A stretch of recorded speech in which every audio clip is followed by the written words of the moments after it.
2 years ago on November 11th, after several doctor's appointments, after being kind of at my high in a sense, getting my mojo back, right? Again, after divorce of 23 years, married to my high school sweetheart, lost everything in the market crash, right? Public foreclosures, because we live right next to the school where everybody does drop off, and everybody could see the notices on the house, right? After that, after walking in on my son's suicide attempt, thank God he's here. I was doing 24-hour fitness events. I was doing 12-hour fitness events 1 month and 2 months before this doctor's appointment. And what happened is the doctor walked in and said, "It's your lucky day. You have less than 5 years to live. You have the widowmaker. You have 85%.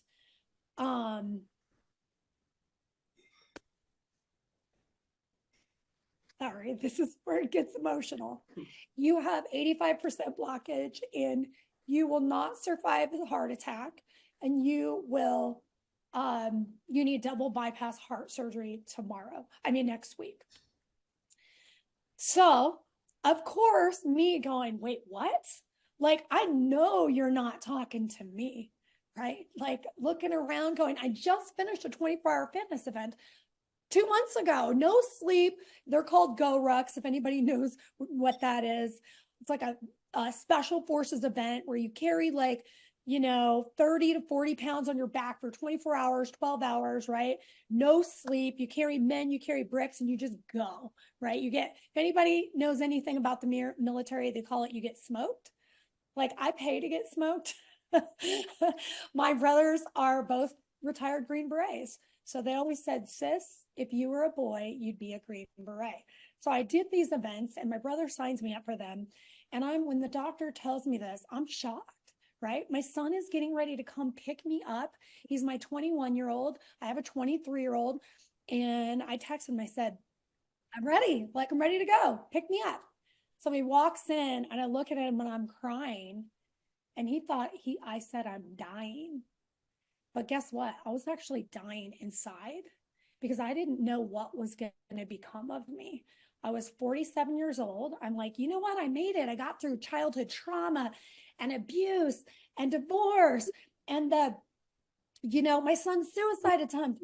I got through, the market crash and financial pain and doing this all on my own since 2017 and struggling, right? And resetting and rebuilding. But what me? So I took the news and I went home and I opened the Bible, and I was like, you know what? I bet you there's a verse on this. And there is a verse, Mark 10:49. It is called, "It's your lucky day, get up." And this is where God told me, you know what, Tanya? You have gotten through everything else in your life, right? You have overcome everything. You're an overcomer. Get up. Stop whining. Stop crying. You got this. Okay? And I'm here to tell you guys, it's your lucky day. Get up. And if you are a spiritual person, take a picture of this, right? I have no tattoos, but I'm like, if I got a tattoo, that'd be the tattoo. Just to remind me, girl, stop crying. But I do believe I am an emotional person. I believe there is a time and a place to cry. So this is the picture here, right? I go into double bypass heart surgery. The night before, I'm literally doing my will, calling my kids up and saying, I might die on that table because it happens all the time. I don't know what's going to happen, but here are my wishes. What I want you to do is, yeah, you're going to cry, but I want you to throw me a birthday party. I went to this funeral that was a birthday party one time. They had aloha shirts, and they had these birthday candles and birthday cake, and it was a birthday party. It was a celebration of life. I want you to celebrate my life. I want you to have a birthday party, and I want you to roast the crap out of me at my funeral. Because when you grow up with a bunch of boys, all they do is roast you. Okay. So, and then I told my kids, I said, if I die, I have a life insurance policy. What I want you and your sister to do is take my ashes and take grandma to Guam. My mom's Guamanian, she's from the Pacific Islands, from Guam. Take grandma to Guam, go to Switzerland, go to Vietnam, go on the Alaskan cruise and celebrate my life. And I asked my kids this one question: have I lived a full life? And they're like, yes, hell yeah, mama, you have, right? And so I died the next day. I wasn't afraid of dying. Yes, living life, you have to have more money, right? Usually like money helps with those things. But the problem is everybody is vicariously living through other people. And they're like, one day I'll do that. And when I have enough money, I'll do that. And when my kids get older, I'll do that. And when my real estate gets good, I'll do that.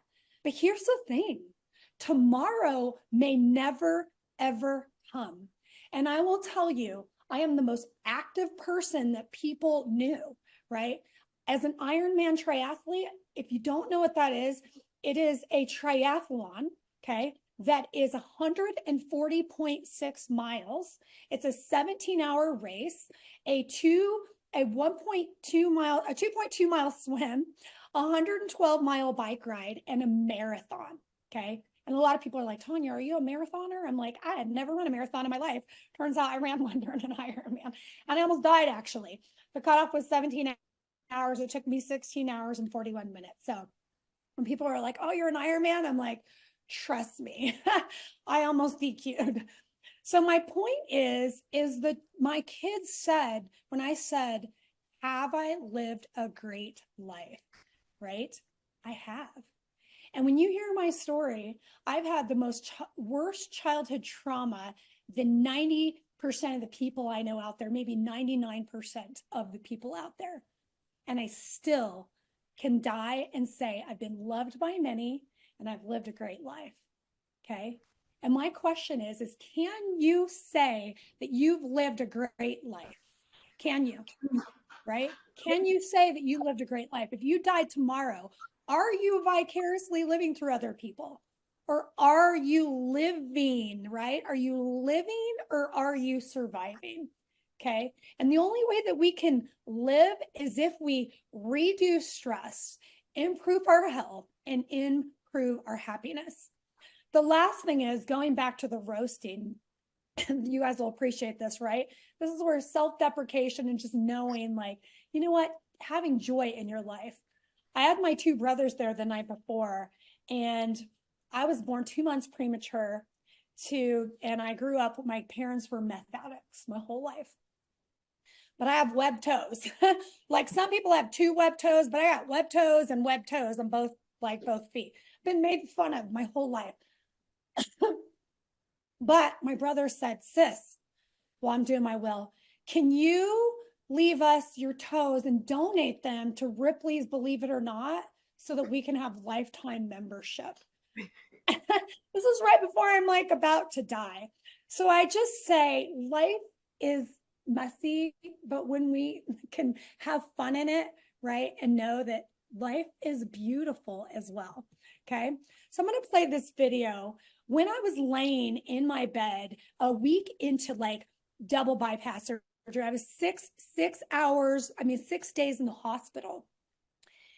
I felt like I was going to die because my heart was racing really fast. And I'd never heard, I was born with probably 40% blockage. So every single day, the doctors would come in and say, it's miraculous you're alive. Every day. You were a basketball player, like athlete, Ironman, doing these things. It's miraculous you're alive. And that gave me the will to say, you know what? I'm not done yet. I am not done yet. Raise your hand if you're not done yet. Who here is not done yet? Okay. Age is just a number, you guys. I'm going to be 50 in 10 months. I'm not done yet. I'm just getting started. So I sat there with my son and I said, you know what? Screw this. If I become incapacitated, right? If I'm in a wheelchair, I don't care, right? Because I was worried about, am I going to be disabled? Will my boyfriend still want to be with me? And I actually broke up with him on November 1st. And I told him on November 10th that I was going in, that I probably had to have heart surgery, right? And then he showed up and hasn't left since, right? So all my fears have been there, right? But I said, I'm going to create the 2.0 version of myself. Get ready, world. Tanya 2.0 is about to emerge.